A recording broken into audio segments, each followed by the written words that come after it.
Noisy Pixel.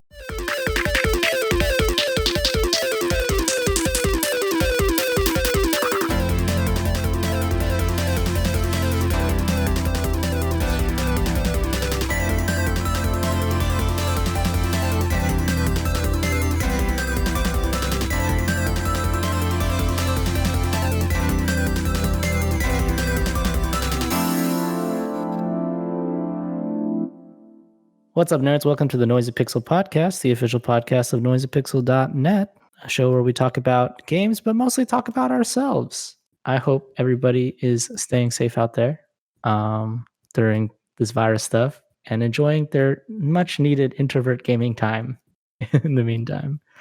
Today, I am joined by Azario Lopez. What's up? What's up, Brian? What? I have to introduce myself? I'm here like all the time. Everybody knows who I am. I'm Brian. Hi. Hello, Brian. Hi, Azario. How are you today? How are you feeling? Have you been coughing? Are you short of breath? Nah, dude, I'm super healthy. Now I've jinxed it. I'm going to get sick today based on that answer. I feel like all the years of me living in my own shit has made me immune to anything and everything that life throws. It's also like we're all like nerds and we just sit at home and we play video games, so nothing really changes for us. So I feel like we're fine. Yeah, we're made for this community to the world and all of its problems. Not to say that it's not a big issue. I'm saying it's a big issue. Okay, we're all quarantined right now, but there's not much we could do except make the most of it. And what better way to make the most of it than with video games, you know? Yeah, and hentai. Oh, yeah, and hentai. Also, I'm really jealous that the US didn't get that free Pornhub deal that everybody else seems to be getting. Very strange, huh? They knew if they released the Kraken, if they fucking released the Kraken in the US, dude, we'd crash that shit quick. We'd crash the internet, Xfinity, and all those people would be like, what the fuck is happening? I want to say Americans are one of the freakiest cultures out there by far. Coming up next to like Germans. I think Germans would be next, but Americans, the Swedes. Yeah, we're definitely freaky. Moving into the actual show. Let's topics here. Everybody's got daddy issues here. So besides hentai and porn, what you been playing besides with your dick? Oh shit! I have been playing Doom Eternal. Playing it for review, trying to wrap that guy up. The online servers went up today, so I've been diving into some of that. Since this will probably post after my review posts, I will say the game is amazing and it's available now. And you know what? Like, just go read my review because it's probably going to be up. But if you don't want to read it, just know that I'm having a great time with it. And it's addicting. It's fast. It's like a really good rock song that never gets old. And like the solo hits. It's like a music video that you get to like play along to. Yeah, it's just and then once you've had enough, it like slows you down and like lets you breathe a little bit, and then it just like ramps it back up. It never lets you get comfortable. The gameplay always has something else to throw at you, something new to keep you on your toes. And you're like, oh, I got this. I've seen this before. And then you get into it and you're like, fuck, I haven't seen this before. It takes you a little bit to adjust. You're constantly learning. Your skills are constantly being pushed. They did this thing where you'll fight a boss and really hard. You'll die probably like 5 times at this boss, depending on the difficulty that you're playing on. And you'll beat it and you'll feel good, right? Well, then you'll jump through this like little hole and go down to the bottom. Oh, here's 2 of the same boss now in a different arena. And now you have to kill both of these guys with a ton of people running around you. And that's just the kind of shit that they do. They don't care. You know, they just throw it at you. It's amazing. Yeah. Dope. That's really awesome, cool. Man. Are there any like glitches and stuff that you ran into, or is it more like I don't think Mm, is it really polished? Because sometimes games tend to like have little jarry things that I'm happen to I'm them. sure I'm sure it looks better on PC. I'm playing it on PS4. Oh, okay. Um, but it's beautiful all the same. Sometimes you can get the walls and the textures to kind of glitch out a little bit if you move the camera perfectly, but Mm. that's video games, right? Yep, them's video games. Yeah. Yeah, nothing that hinders it. It's a well-designed, beautifully developed game, and, yeah, I'm glad to have been able to play it. Yeah, it's always nice when you like get the chance to play a game and you're like, wow, this is a really good game. I'm glad I had the opportunity to Yeah, get my hands on it. I'm used to visual novels where I can just kinda sit back and watch them and put it on auto mode and just read. So Hmm. whenever I get, like, these types of games and I'm gonna review them, like, fuck, my life changes. Yeah, that's what's nice is like you get to play games that you normally wouldn't play, and then you're like, Mhm, oh, that's really cool that this mhm, exists. I think that's how I felt about when I was playing Iron Harvest for that mhm. preview. It was a lot of fun. Like I haven't played an RTS in like forever, but it was a good time, and it was really cool to see like what people are doing in the RTS genre still to this day. I liked those, You would think it. steampunk kinda mech designs for that game. Yeah, the They look artwork is badass. really cool. Yeah, I like the universe a lot, the 1920 Yeah. plus universe. I like the alternate universe things, but yeah, the steampunk um mech things is definitely like the big selling point for it. It was. But the story is actually pretty good too, which is what I found to be really interesting when I was playing the solo mission campaign. So they have like a campaign for each of the factions. So and each of those like one's supposed to be Russian, one's supposed to be Poland and stuff like that. But they like follow the story of one of like the heroes, and you get to like see how the war impacts them and stuff like that. It's cool. Did you happen to catch how long the campaigns are? I don't actually know how long the campaigns are. But I like it was a 2 hour session that we were in, and I didn't even get through all of it. Wow. Um, or all of the one that I was playing for Polania, Mhm, which is the country that I was playing for. mhm, So I feel like it's a pretty massive game, uh, from what I can what it felt like when I was playing it. mhm. Um, and it's still in early access. I think they're still planning on adding a lot of stuff, but I'm not too sure about that yet. They didn't. There's no concrete stuff that they told me, but it's pretty cool. Cool. Um, yeah. But for me, I've been playing a lot of Borderlands 3 since it came out to Steam. I was like Really? holding off, like when it came out. Yeah, like when it came out as like a partial exclusive. I was like, ah, exclusive. I'm not gonna touch that for a while. I'm gonna wait, and I'm glad I waited on it because it went on sale for 50% off, like the big bundle that has the season pass and everything. And it was like $50. You basically get everything that's been released for Borderlands 3. I'm like, oh, okay, cool. I'll start playing it now. That game dropped in price Yeah. fast. Like like it was $60 at launch and like a month or 2 later it was already 40, 30. Yeah. It's now it's you can find that game for Yeah. super cheap. Because the base price is only like $20 now or something, Yeah. like for just the game. Um, and yeah, so I bought like the whatever the normal $100 edition is, but it was Mm. 50% off. So I basically paid like a full price for a game, but I got everything that was included with it. Do you think you'll want to get through all that content? I think so. I think what the only reason that I'd want to get through all that content is because I have friends that play it. So me and my Mhm, friend both went in on it because we were waiting for it to come on Steam, and so we bought it mhm, together. So we've been playing it the past couple of days, and it's definitely one of those games that I feel like you have more fun experiencing the content together with your friend mhm. because like they can play other characters, so you don't have to go through the effort of making multiple characters and playing through the whole thing over and over again with a different class. That way, you can get a little taste of everything by being in a party with friends. I feel like Um, when I get into a game like that's late in its lifetime and I get like a deluxe version or something and I have all the mhm. DLC, I get burnt out like halfway Yeah, through.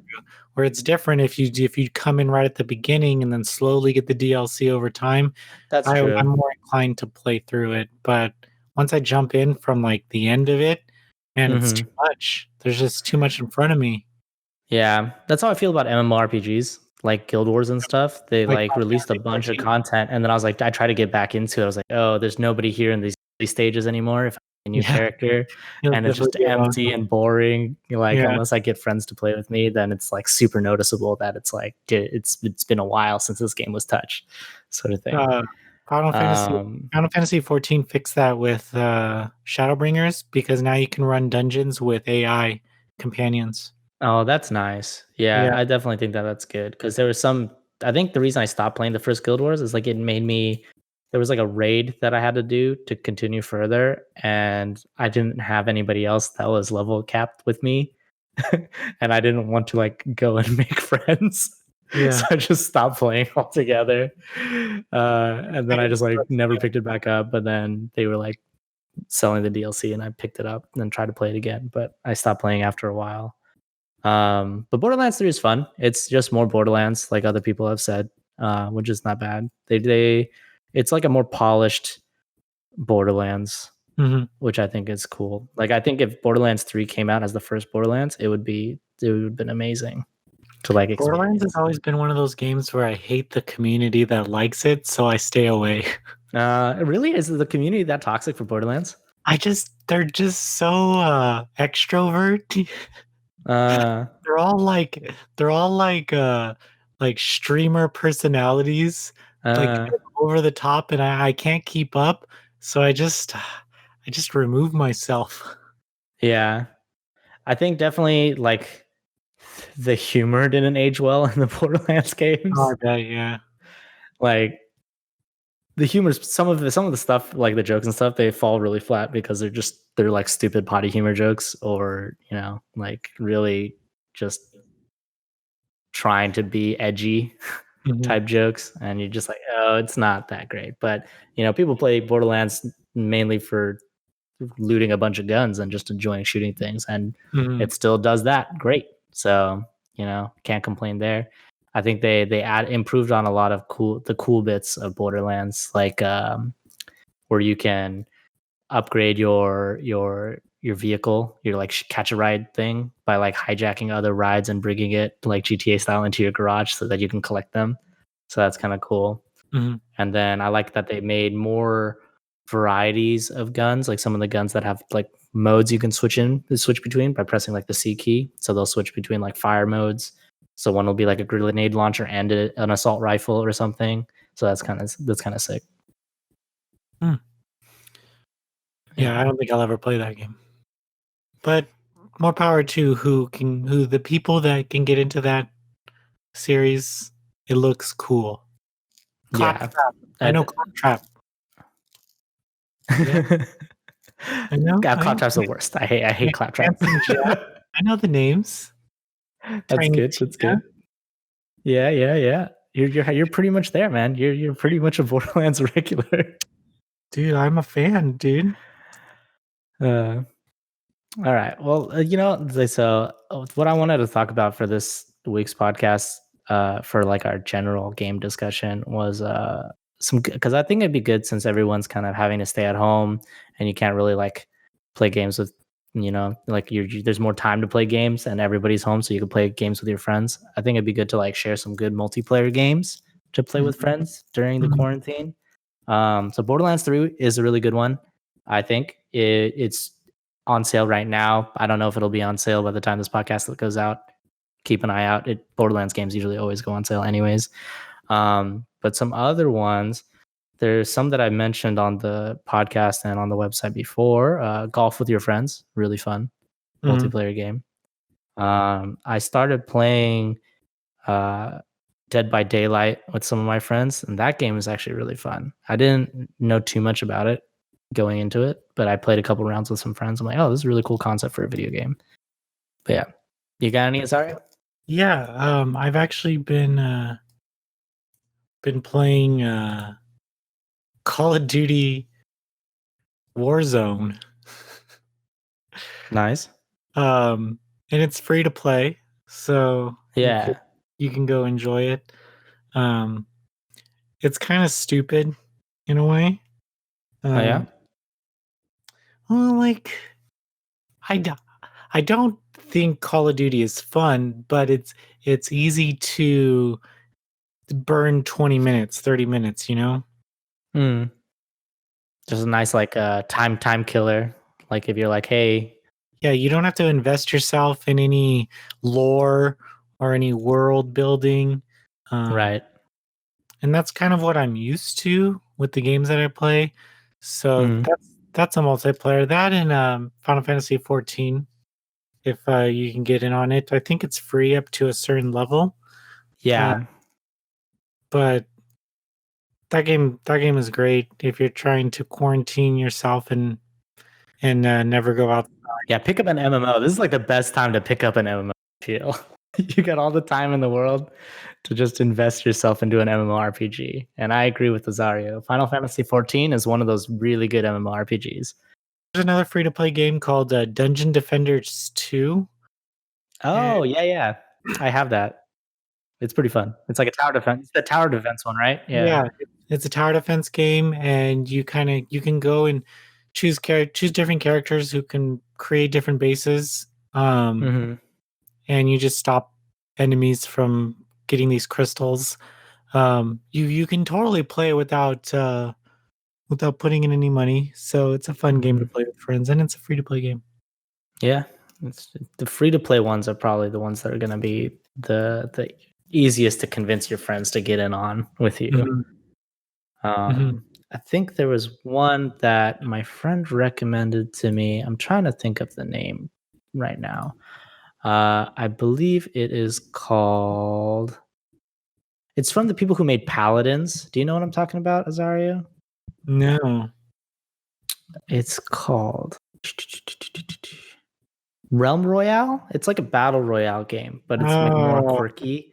It's yeah, kind of like a simplified version of like Fortnite and stuff for like people who Koreans just don't love really that care game, about dude. getting to, too into it. They just want to sit down and just dick around for a little bit.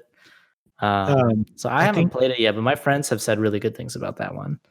a lot of people from South America play that game, and I Mm, only know because at DualShockers we had a giveaway for like codes for that game for some like special skin. We had like 5,000 codes and everything. Everyone who took a code was from South America. interesting. That's Yeah, kind of cool. yeah. Very. So, well, actually, no. I was gonna ask. I was gonna ask Azario, what if you had to get good at a game during this time of quarantine? What game would it be? Mhm. But I feel like the games that you play, there's not really ones that you need to get good at. They're just games What that are you you trying to enjoy. say? What are you trying to say? That you play basic, like just you said you play a bunch of visual novels. Well, you gotta get good at visual novels, Azario. You You're gonna be from that manga, The World God Only Knows, or whatever. you know what? I've been playing the open beta for Fantasy Star Online 2. Oh, nice. How is that? I was very interested in that too. It's very dated. It looks ugly as fuck. That's good. Oh no. But That's sad. well, I mean, it released when like 2011 in Japan or some shit like that. Like, come on, what do you Yeah. expect? It's Yeah. not a brand new game or by any means. Right. I Is mean, it bearable or does it really make it hard to play because of how ugly it is? the best thing about MMOs is you kind of can forgive the graphics if the systems are good and the Yeah, systems are good. You know, that's good. Yeah. the game loop of the mission structure is competent, and hanging out with friends and just shooting down enemies is fun. So I mean, Nice. yeah, you can't really go wrong in that sense. And the fact that they're bringing that game over to the West and it's already been so successful in Japan, Yeah. they have literally years of events and shit that they could just rely on to make Yeah. this like the most compelling MMORPG in the West for like years. You know, they Yeah, but the problem is that like when people like bring something over to the West, like for MMOs and stuff, they tend to get really like lazy with doing with it, like you new know? contents and updates. Well, not Like even just like new content. Like they'll just be like they'll port it and then they'll be like, here it is. And then if people are like if something breaks or someone complains, they'll just be like, whatever, it is what it is, sort of thing. luckily for this game, it makes enough money in Japan that Sega's gonna want to put money towards it now. Yeah. But from what I know, the systems and everything and like quality of life stuff is all up to date with the Japanese version. Nice. Um, so I mean, they care enough to do that. You know, they That's could have good. just did it like 3 updates away or some shit like that. So Yeah. they they're taking it seriously. What's gonna suck is if no one plays it. Yeah, because that's the thing that's worrisome is that if there's not enough like users and stuff, user base and things like that, early on, I feel like they're not going to be patient enough to wait it out, and they're just going to be like, "This is a lost cause," and then ignore it. Because you have that all the time. Because that, People are so loud for these games, and then they release, and no one buys them. yeah. So if you guys are MMO fans, you guys got to like really support these MMOs because it's so hard to be an MMO in this like current time. And especially with Final Fantasy 14 just dominating the genre. But to be fair, Final Fantasy 14 is a great MMORPG. Yeah, it is incredible. I wish I wish I could pay to play it, but I cannot justify paying for it Because you won't play it enough. because I don't play it enough. Exactly. Like for subscription service based MMOs, like I would gladly just pay like a one stop full time to play it, Yeah. like to own. But I don't want to like shell out a monthly thing because then I feel really bad when I can't play it. Like, oh, Yeah. March passed and I didn't even touch it. That's a And then you'll waste of just my want to money. cancel it, and then they make it difficult to cancel and rejoin. And Yeah, and it's just a whole ordeal. Like I really wish that I'm not a big fan of subscription MMO services. I'd much rather you can just like because I think I bought 30 days thinking I was gonna play it, and then I ended up not playing it, and then my money was wasted. Well, Yeah. yeah, definitely. It's if you're trying to get into an MMO, then support it in some way. But I mean, I haven't really heard of people just like playing a certain genre and then finding an MMO and then sticking with MMOs. Like I don't hear of that too often, you know? Like Yeah. people that discover MMOs and then totally change. I could definitely find myself invested, but I don't think I could religiously play it like some people. Like Yeah. I didn't do any of the post campaign stuff for Final Fantasy 14. I didn't do anything. I just Yeah. beat the campaign and put it down. Well, the whole thing about MMOs is like it's a very social experience, right? So like if you're it's otherwise it's just like a system where you just grind and do things like it's tedious eventually, Mhm, you know? Like there's the only people who'll stick around with an MMO are people who have like a good community to keep playing, like you're invested in your guild or you have friends that keep playing. Or you just really like the grind. Like those are the only people who really like keep playing the MMOs mhm, because I think that's what's gonna be a thing for like longevity for you as an individual playing an MMORPG mm, is just like the community base around it. I think that's why I like really liked like Guild Wars. Guild Wars 2 was really good for me because we played it when it like first came out and I played it with all my friends. I have really fond memories of that RPG. But going back now with just myself, I don't really want to play it anymore. Um, and then Final Fantasy 14 was really fun because I played with my friend. But even after he left, I got in with like a guild that was super nice, and then we hung out and played for a bit. So I kept playing that for a bit. But that subscription thing got in the way for me. Well, Brian, Um, there's something that I want to talk about. yeah. So if you have a lot of friends, try to during the quarantine and you guys are bored, start playing some of those free to play MMORPGs or play Final Fantasy 14. It's a really good one that's worth the money if you have the time. And everyone's got the time now, so you got no excuse. Um, All right. Brian, would you want to talk about the PlayStation 5 specs? Sure. To be honest, Azario, I have not looked into the PlayStation 5 specs. I assume you have, so I'm gonna let you lead this one. Well, basically, I mean, the biggest takeaway is that Sony is opting to go an M2 SSD route Uh huh. where That's nice. where they want to completely uh, throw away like load times. Yeah, no, the M.2 SSD is great. That's Yeah. gonna be make the things load so much faster. Your load times between like stuff is gonna be great. So they want it to be like no load times at all. They want Yeah. developers to have access to memory. Um, I believe they have a 12 channel interface for their flash controller, so they have 5.5 gigabytes of flash memory. Okay. Um, it's uh, it's pretty it's pretty ridiculous. They did that. They could have added more flash memory, they were saying, but it would have gotten a little bit expensive after Yeah. that.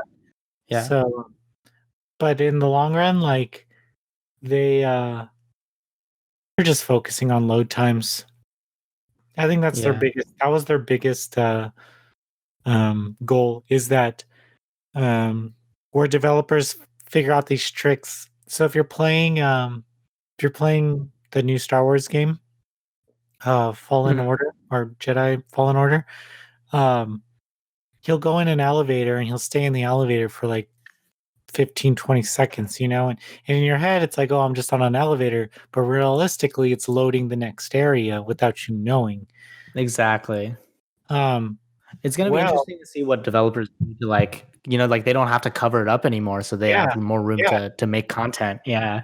And he was saying that this changes things like in Spider-Man when Yeah, you're where he has to do the subway shit and things yeah, like that. so you can completely forego that and not even Mhm.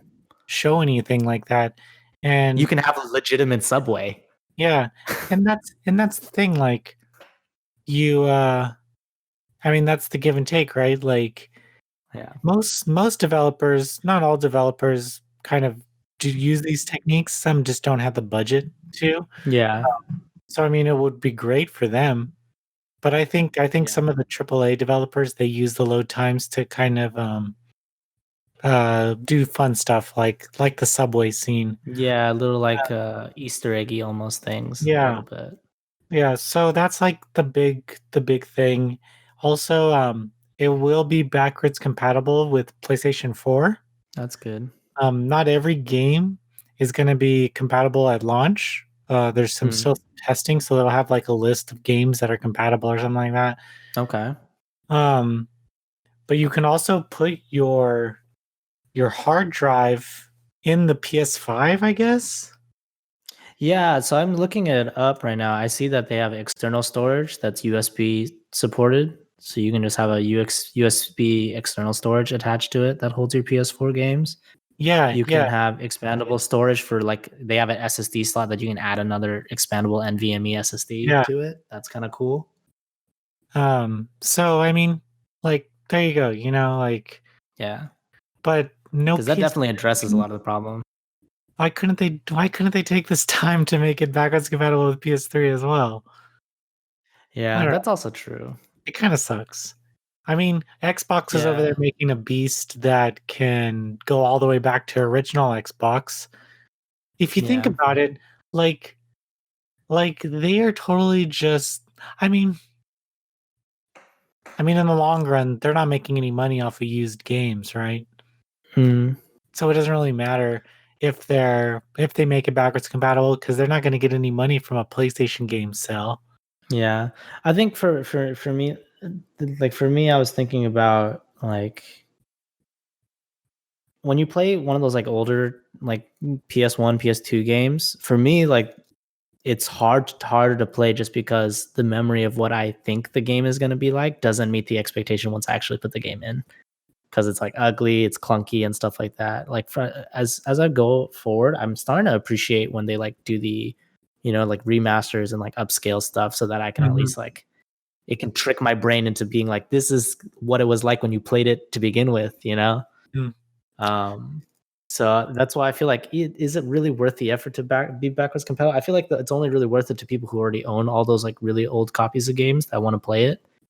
I'm kind of the Other, opposite. When I play a game today that mimics games that I play when I was a kid, I find myself more into it. There was a game that I played recently called Annika and Giraffe, or Annika and Mm-hmm. Giraffe. It was like a 3D platformer kind of adventure game, super low budget. Um, but there was like the kind of clunkiness and the imagination of it all. I don't know. Mm-hmm. It kind of made me want to play it more. It Mm. didn't wear me down like other games do, where the sensories just overload my I just feel exhausted, when I play a high budget game. I get really Mm. tired, and Yeah. I like the minimalism and the simplicity of delivering a message with little budget. Yeah. I I guess mean, it also depends on what kind of game, right? Because for example, ones that I'm thinking of are like, for example, Ratchet and Clank. I think that like having that quality of life of making it look better and stuff like that made it enjoyable to play. definitely, like, Like if I plugged in I don't know Ratchet if and I can Clank go to now, I Jack. feel like, or like Kingdom Hearts, I guess would be a go-to one since they keep Yeah. making a new one all over again. Like the remake of the original Kingdom, like the first Kingdom Hearts, it looks nice like to play, Mhm. and I would much rather play that than pop in the original copy into a PS2 and play that way. And that's just for me. That's like a personal experience thing where I'm like it doesn't feel like it aged well for me. Like, I wonder if there's someone out there where their first experience with Kingdom Hearts is still a PS2 copy. I'd be Mhm. interested to see why they did that, or I don't know. Um, I feel a little envious of that kind of experience because I'll never be able to experience that game again, especially the Mhm. PS2 version. So, I mean, you're right though. There's no one that's Yeah. going to consciously play the PS2 version of Kingdom Hearts. Yeah, cuz I feel like it's a really it's not a big enough group of people who are going to be like, yeah, backwards compatible everything. Like Mhm. while it's a nice feature, I don't think it's a big enough to warrant spending the money and stuff and resources to do that. Unless they have the money and resources and they're like, sure, why not? Like I feel like it'd be a nice bonus. I feel like it's not top of the priority list on making a new console. Well, I mean, in actuality, dude, they did research it all when they launched the PS4 and Xbox One, and I think Uh-huh. it was like less than 3% of people actually used backwards compatibility with the 360. Like no Mm, one was playing Xbox games on their 360, even though it could do it. Um, yeah. so that's why when they launched the Xbox One, they're like, dude, like less than 3% of owners are actually playing 360 games. Why are we going to spend Yeah. money? And then Because it's everyone's only because it's only for like the nostalgia effect, right? Because like yeah, but people I only mean, but it was really, just something for someone to cry about, right? And yeah, now people are gonna use it as like a leg up, like, "Oh, well, Xbox is backwards compatible to yeah. Xbox," and And like, I'll be like, I don't give a shit. Like I don't even want to play any "Yeah, Xbox what are we gonna games to begin with. But what are we gonna play? Geez, Halo on Xbox, on the yeah, Xbox Series X?" yeah. And I like mean it's kind of a shame too. Like you have these really powerful machines now. Why would you worry so much about whether you could play old stuff? Like you mhm, can get emulators for anything now, and that's your backwards compatibility right there. You might as well just do it that way. Cause if you're gonna have these powerful hardware pieces, you might as well, you know, progress forward and see what developers and stuff can do. Like I'm more excited about what people are gonna be able to do with the fact that these load times are so short and that like ray tracing and all that stuff is a thing. mhm.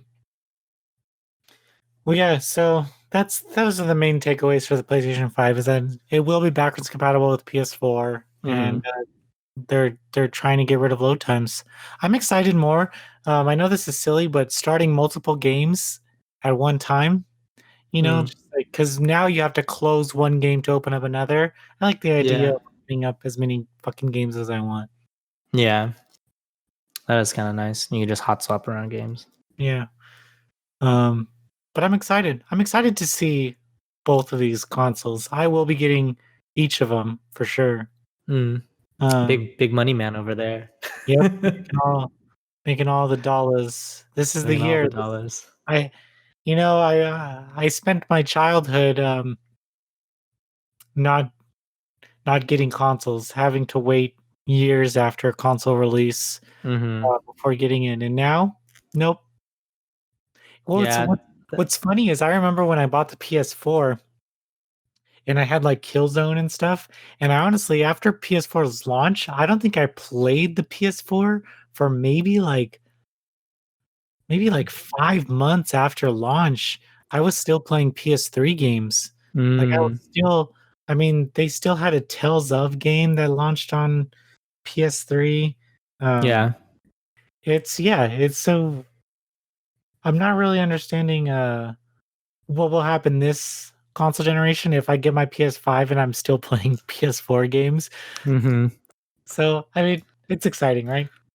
Yeah, like so for me, I'm in a similar boat where like I've never really bought the most recent console like when it comes out. So like I was playing like NES and SNES like hand me downs from my cousins and stuff while the PS like 2 was a thing. And then I eventually got the PS2 when it was on like a Costco sale or whatever. And that was my first like console that was my own that I could have. Um and so I was playing that for the longest time. And then the PS3 came out and it was super expensive. I couldn't afford that. My parents couldn't afford that. So I literally skipped the PS3 altogether. Because by the time I could afford it, I was like, I could just buy a PS4. And then I bought a PS4 for myself. Uh, and then so I started playing that. And even then I waited for like a bundle because I can't justify spending this much money. I'm just gonna play games on my computer because I've already spent so much money on my computer. I don't need to drop another like couple $100 on a game console. So if you had to But get one now I'm console, like, which console are you looking at? huh? Also at the time I was like looking at the PS4 and I was like, oh Well, sweet, I'm gonna well, I'm pick saying, what that are you up looking at eventually. for this year? What are you looking at? You know, I'm a big Sony fanboy though, you know? So I'm Yeah. gonna be the PS5 all the way. Unless like some game like comes out on the Xbox or series of games. I'm not gonna buy an Xbox just for one game. Because all, Yeah. all games nowadays they make their way gradually to the PC or to the PS4 or Well, I something. mean, all Xbox games are on PC now. Yeah, so I think for me, I'm gonna sit on it. I'm gonna see what like Sony. I feel like they've been on point with the PS4 as far as exclusive games go, and Mhm. like they've been really creative, really interesting. They've got really good developers and stuff doing things for that console. So I'm leaning towards PS5 now based on my PS4 experiences. But who Mhm. knows? Maybe Xbox will blow us out of the water. They'll make some like really amazing shit and I'll Mhm. I'll jump in on that. All right. Well, that's all I got to say today. Yeah, sounds good. You want to do so we'll skip get to know your pixels. You want to do a game shout out of the week? I think Yeah, that's good. Let's shout out some indie games people can check out during this time. you can check For out. me, one Oh, game that's oh, you want to go first? I wanted to, but now you go first. All right, I'll go first. So there's a game called, if I'm pronouncing this, KAMIKO, KAMIKO. Mhm. It's already was released on in like 2019 on Steam. It's by developer Skipmore Esquadra and publisher Fly High Works. And what it is, it kind of looks like a Zelda Link to the Past light. I Mhm. haven't played it, but it looks nice. It's like I like the artwork. It's got pretty positive reception from the Steam release, but it's coming to the PS4. Um, so it looks good. I would recommend it. I think it's only like $5, as you know, for the game shout outs of the week. I really like pitching the games that are super cheap so that there's no risk for you to try it out. Um, so yeah, I would give that one a go. Cool. And I will say La-Mulana 1 and 2. It's a collection of kind of Metroidvania adventure games with a deep lore, and they're really hard. I would use a guide, but if you don't use a guide, Then props to yeah, you. You're a cool more person. power to you. Because yeah, that's a spicy meatball. Those two games. Yeah. But they're on a collection now for consoles. They're also available on PC. Nice. Definitely. There's also some like non indie games, like Kingdom Hearts all in one packages coming out on the 17th, or it came out. It's the 18th today. I'm stupid. I'm timeless in this bubble of working from home. So yeah, now's the perfect time to play all of Kingdom Hearts, all of it, every last bit of Kingdom Hearts. Why not? Why not? You get it done.